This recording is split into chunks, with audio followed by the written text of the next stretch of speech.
કૃષ્ણબેન, જય શ્રી કૃષ્ણ. શું નામ છે તમારું? અંજુબેન. પેશન્ટનું નામ? દિલાવરસી. શું તકલીફ હતી એમને? એમને ટ્યુમર હતું. કેટલા આગળ ઓપરેશન કરાવેલું છે. કયા પાર્ટમાં છે? ઓકે.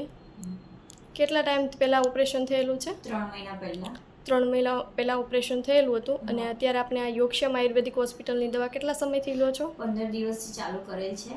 તે એમને ટ્યુમરમાં ખાસો ફરક પડેલો છે. સોજો હતો તો 10-15% જેટલો ઓછો થઈ ગયેલો છે 15 દિવસમાં. ઓકે. અને બીજા કયા કયા ફેરફાર દેખાય છે? અશક્તિ, નબળાઈ દૂર થઈ ગયેલી છે. જમવામાં પણ સારું જમાય છે. ઓકે. અત્યારે તમને જે કંઈ દવાઓ વિનામૂલ્યે આપવામાં આવી છે એનો તમારે ખર્ચ કેટલો થયો છે અત્યારે? ના. Okay, thank you. તમે લોકોને શું કહેવા માંગશો? શું કહેવાય, કંઈ નહીં, સારી છે દવા, પ્રોડક્ટ પણ સારું છે ને રિઝલ્ટ પણ સારું જલ્દી મળે છે. Okay, thank you. આજે જ શ્રી રામ સેવા સંસ્થાન ટ્રસ્ટ બગસરા દ્વારા સંચાલિત યોગક્ષેમ આયુર્વેદિક હોસ્પિટલની મુલાકાત લો.